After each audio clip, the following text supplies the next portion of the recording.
I am the Tofu Golem. Please enjoy the video. You begin by creating a document with intention. Pick a template only if it matches structure, otherwise choose blank. Once done, set page size, margins, and a default font so every paragraph inherits consistent style. This saves edits later.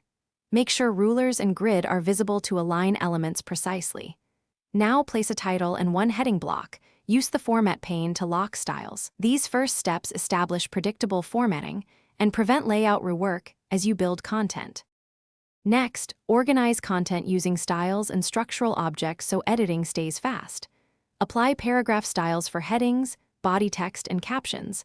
Update a style once to change all instances. Insert text boxes for sidebars and link them when text flows across areas.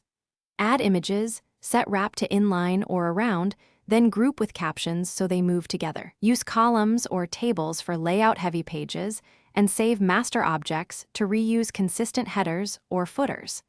This middle stage is where templates become scalable.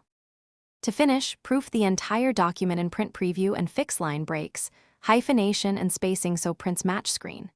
Export in the required format, PDF for sharing, Word for collaboration, EPUB for ebooks, and inspect embedded fonts and image resolution.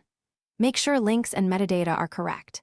If something goes wrong, first undo recent style edits or restore an earlier version history snapshot. If images shift, relink originals and reapply grouping. A quick check here prevents delivery errors and preserves your layout integrity. Thanks for watching. Consider subscribing if we helped you today.